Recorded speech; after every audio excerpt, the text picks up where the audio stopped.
Hey everybody, it's Bill Vernon, and guess who's on the other end of the screen here? It's Hello, Samantha. hello. How are you? I'm doing good. How are you doing today? Doing good. It's a beautiful day and we're in real estate and we're staying busy. So I got no complaints.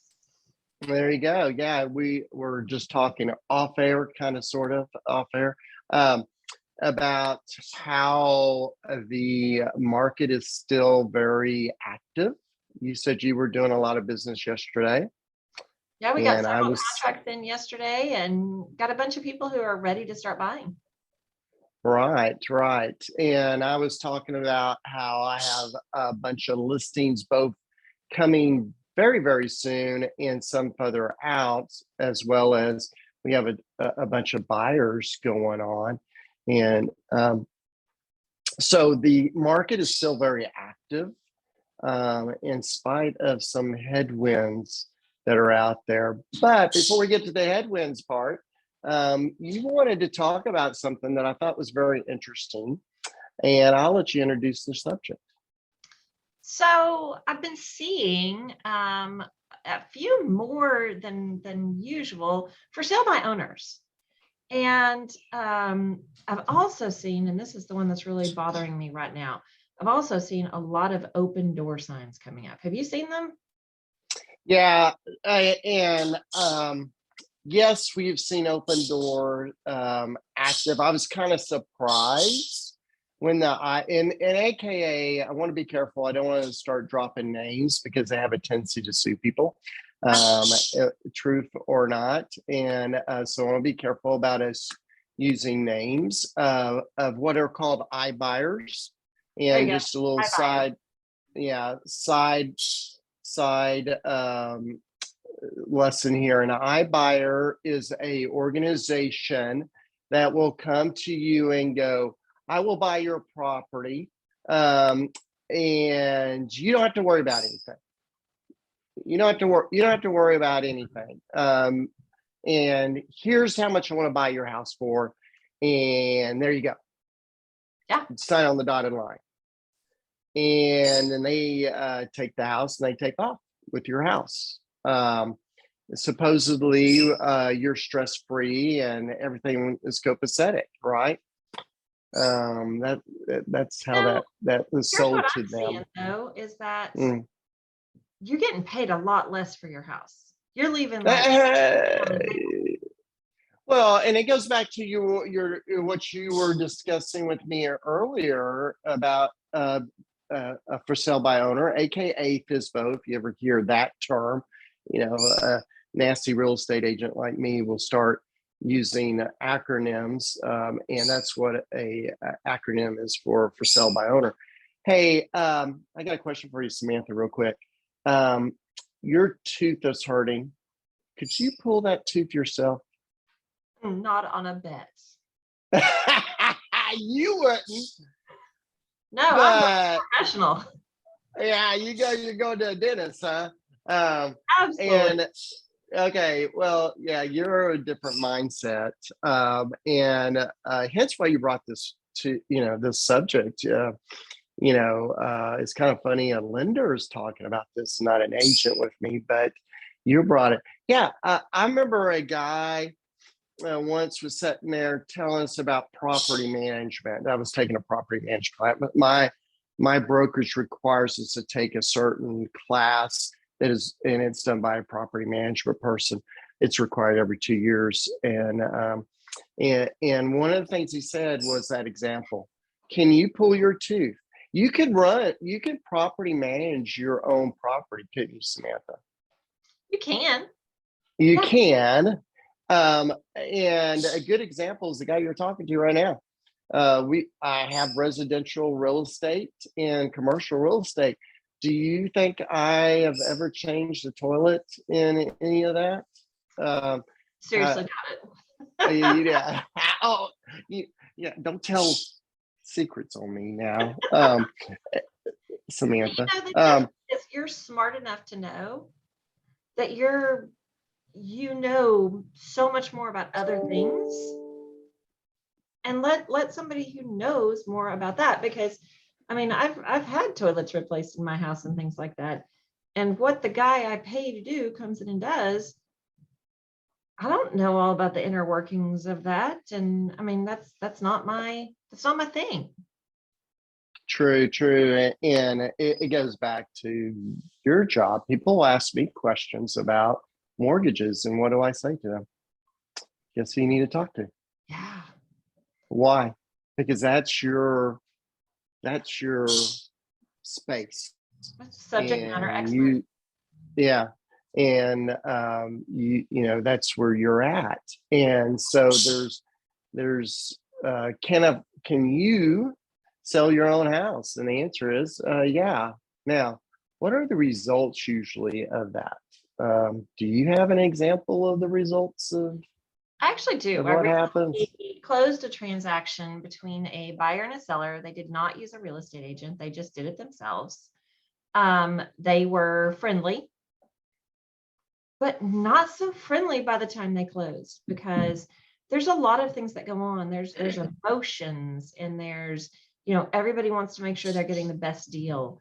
Part of the good thing about having a real estate agent is there's a middleman, in most cases, two middlemen, to take some of that stress and emotion out of it. They disagreed on several things, and they didn't know real estate law. So, they're telling me, oh, we don't need a survey. You don't need one. Well, in the state of Texas, you actually do. Well, we didn't in the last state we bought a house. Understand that. But in Texas, we need a survey. The seller didn't keep their survey. Nobody wanted to pay for a new survey, and nobody knew how to track one down.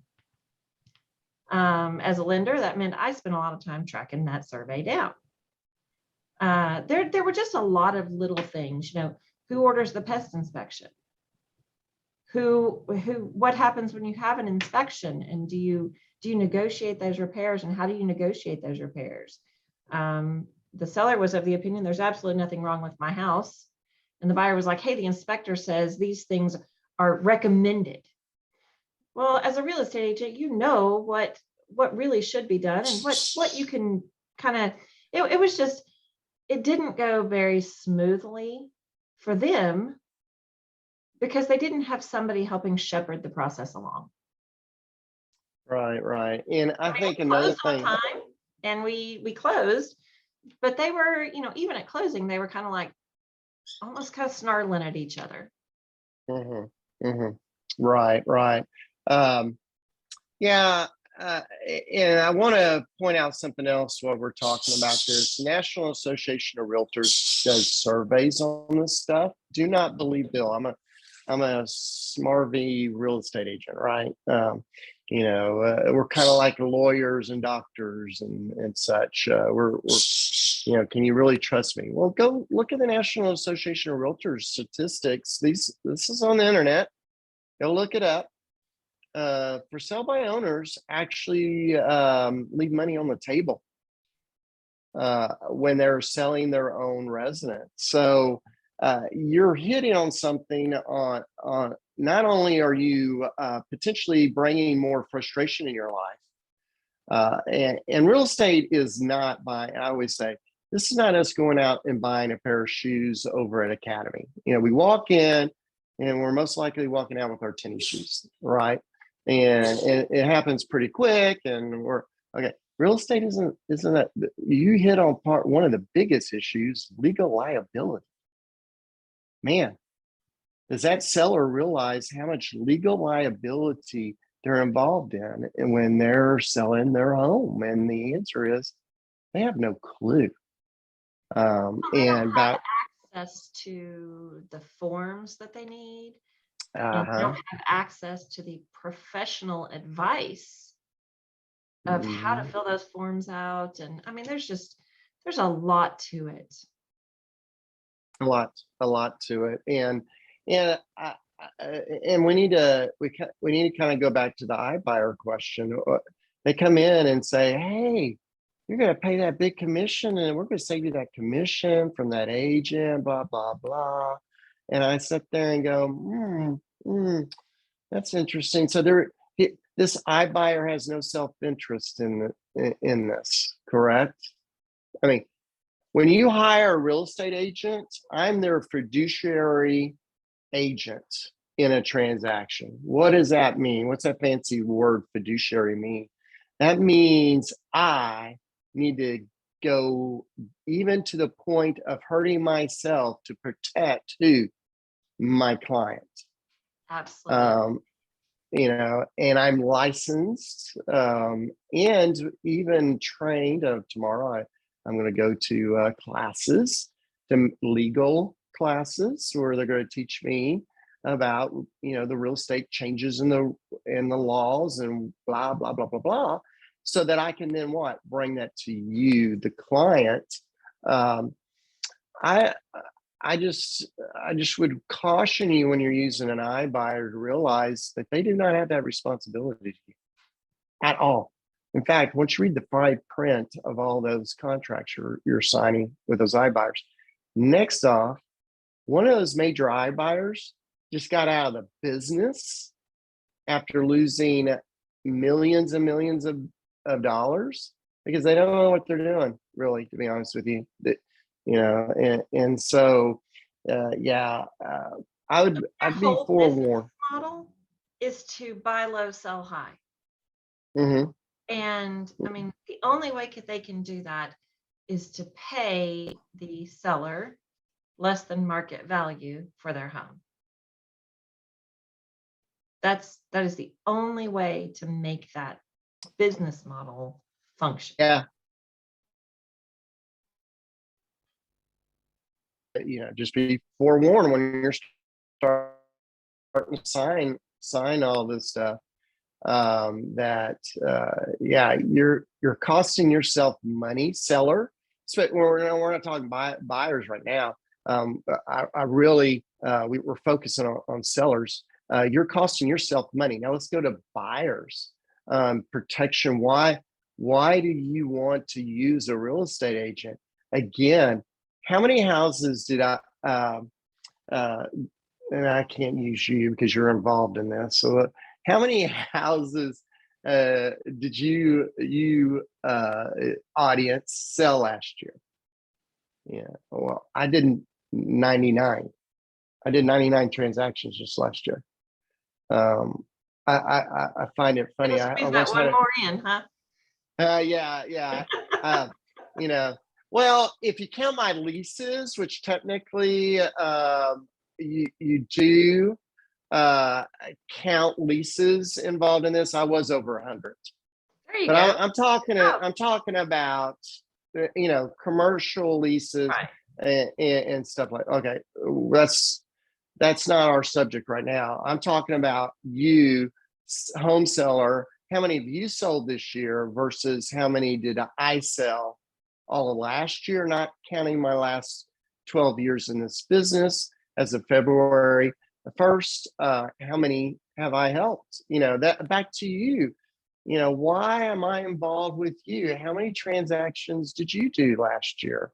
You did a few. We were north of 100, but I mean, we were talking about the iBuyers and that kind of thing. From a buyer's standpoint, they absolutely need a realtor because and I don't know, is the iBuyer required to fill out a seller's disclosure? Are they required to tell them about the home? Oh, this is, and it's funny you're asking these questions. So when you go to buy a house from an iBuyer, there's all this crazy paperwork that they generate from their attorneys. Again, who do you think those are written for, and whose advantage? Mm-hmm. Okay, and we. I have a lot of newer agents will call me and go, "Hey," and again, I can't drop any names here. Just assume the big boys that are active in our area.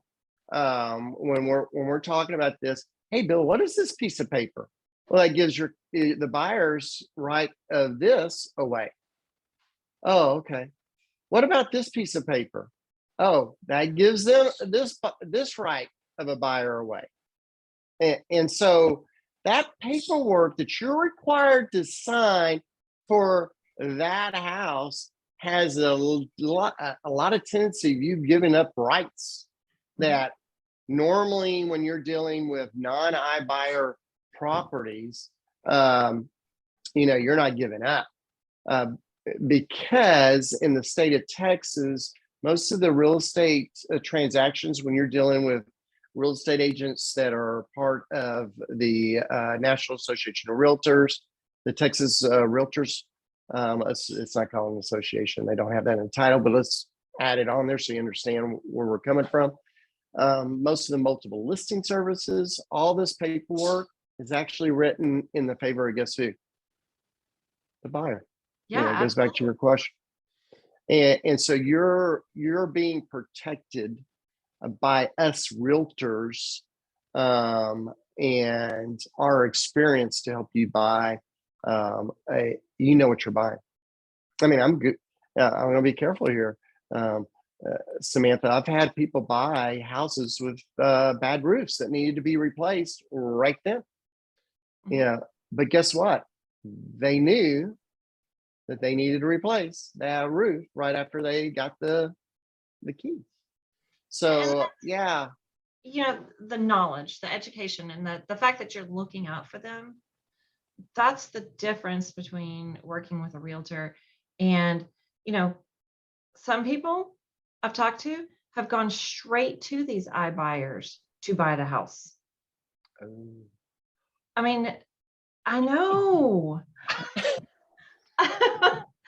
I'm just like, don't do that. no. You need your own representation, and they don't realize, as a buyer, they're not paying the realtor's commission. Well, I want to back up a little there, Samantha. Well, and I want to be you careful. know better than I would. Okay, yeah. well, let's back up a little. The commission usually comes out of the seller's proceeds. Where did that money come from? The buyer. So I want to be careful. We don't work for free. No. But 99% of the time, well, not 99, it's 100% with me.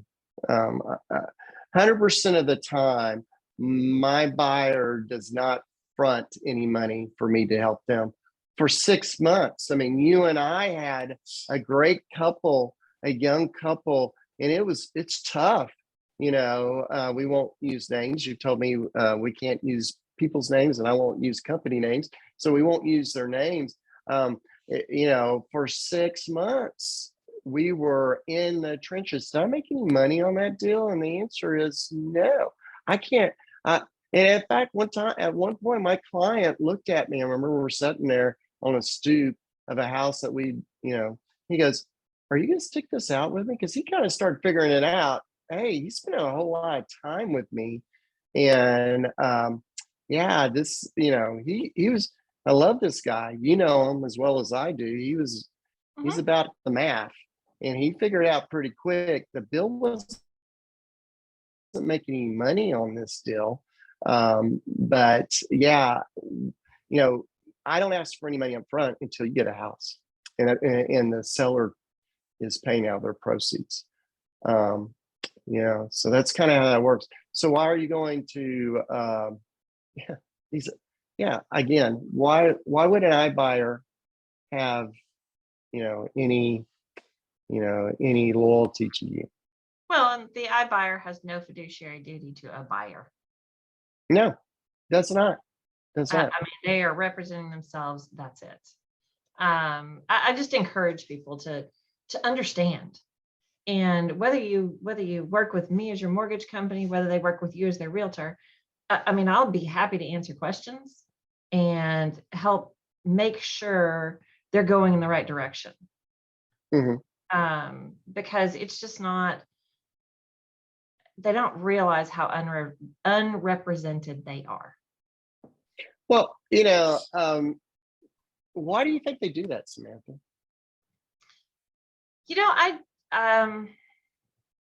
A number of reasons. I think that a lot of people have the perception they're saving money by doing that.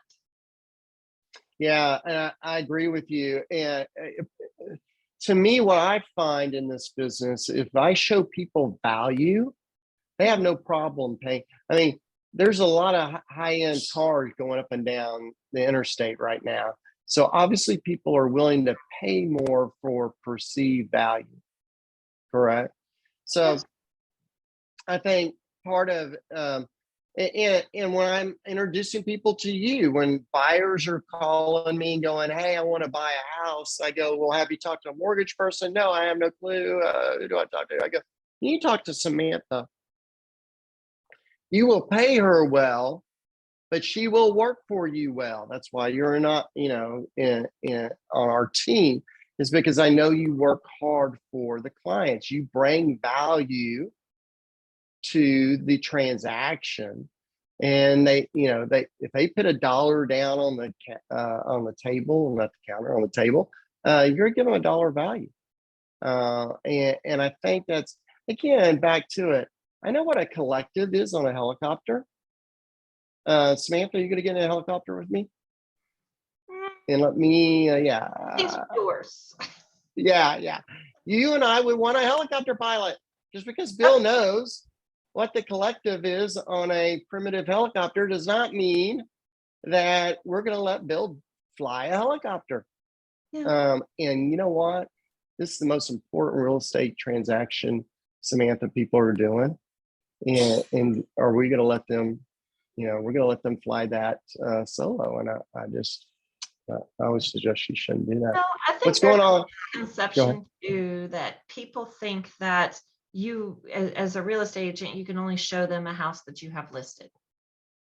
Gotcha. And No, yeah, that's that's another against the false rules on my team, Well, yeah, actually. but you can show any house. So if they find a house next door to one you have listed, you can represent them on the purchase of that home. Yeah. My team and I almost, it's a rule. We show houses our clients want to see. And we're real kind of careful about, we'll make suggestions, but you're part of the process. And so, yes, we list a lot of houses, and occasionally my client, I turn around when you list with me, I turn around to my team and go, "Hey, do you have a buyer that matches this house?" Duh. However, yeah. However, because I want to get your house sold quickly. But that is not true. We can, any house in the state of Texas that has a sell sign in front of it, even for sale by owners, I will go help you with a for sale by owner transaction where the seller is not using an agent, and we'll help them. Hey, so Samantha, what is going on in the world of lending? Interest rate world? Well, we don't know yet this morning. Today, the Fed meeting concludes, and we should get some more information. The markets have, rates are going up. Let's just be real. They're not going down. They're going up. The Fed is concerned about inflation. And and the reason they're concerned about inflation is too much inflation too fast can bring about a recession. So by kind of trying to get that inflation under control, they're trying to avoid a recession. None of us want a recession. That's not fun. But with the cost of goods going up and the cost of labor going up, that is causing inflation. It's causing us to spend more when we go to the grocery store. So to combat that, the Fed has already said they're going to raise interest rates this year. Originally, they said they were going to start in June, or indicated they were going to start in June, and they were going to raise rates probably 3 times this year. The market is concerned because of some comments made by the Chairman Powell, that rates are going to start rising. They're going to institute their first increase in March, and we may look at as many as 6 this year. What happened to the 4? Yeah, You've added 2. What's going on? Yeah. So, I mean, there is some concern. And what I'm seeing from a lot of people is they don't realize what an impact interest rates has on their buying power.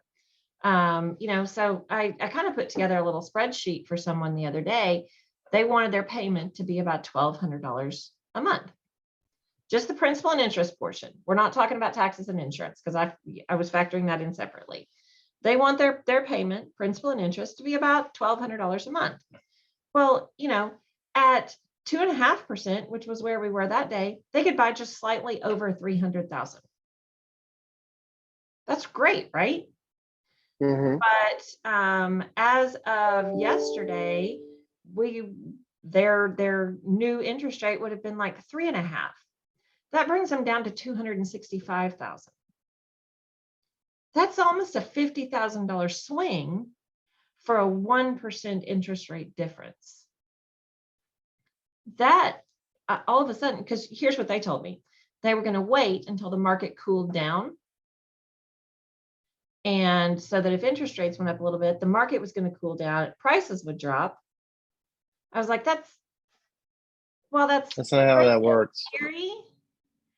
That's not Yeah. really how that works. And so we started looking at those numbers and they were like, ooh, so maybe we shouldn't wait. And I Hmm. think that's the whole key there is when you decide to wait like that, if they're still looking at that $300,000 house, that makes a big difference in the payment. Hmm. So Hmm. I think it's important to understand not only that, what has been the increase in sales prices in our area this year? Well, so far this year, we're Well, talking in the let's just say 2022. even the last 6 months, haven't we seen great Okay, appreciation? we're not seeing yes, over the whole year you had and depending on the market is 20 to 30% increases. But that is not what, especially the last couple of months. What we're seeing is prices have pretty much leveled out. Um, and we're starting to see this morning, my phone's dinging with decreases in sales. Um, and back to your example, oh, well, there'll be more houses because there's going to be less buyers. Well, hello, you're the less buyer, right? You can't buy a more expensive house. Don't have it in front of me. I've been listening to other people tell me this. They show me spreadsheets. Prices did not drop during high um, interest rate times. Transaction numbers dropped off. Mm-hmm. In other words, prices stayed level, just the number of transactions dropped. Well, we And have a so, unique market. We don't have we're not like some of the other states where we have these like huge increases and then decreases. We have we have more stable increases and then we level off. We may drop a mhm. tiny bit, but we're not one of those that has negative appreciation. No. So if you're a buyer in this area, you better start rethinking that philosophy, which is again reason why you need to talk to Samantha and I, and watch next week as we continue talking. I really appreciate, Samantha, that you came on today. Um, Absolutely. you I know, enjoy you, it. I just when you said, "Hey, I want to talk about this subject," I was like, "Wait a second," and then it makes a lot of sense why you want to help people after you saw a train wreck. To avoid it was a train wreck, a car crash, and I mean, a it could plane. have been a lot worse. Yeah. Oh well. Fortunately, they were working with a local lender. If they Mm. had gone with like a call center, it would have, I mean, smoke and fire and everything else. But, Mm. working with local professionals, we were able to mitigate some of the wreck, but it still didn't Mm. end up pretty.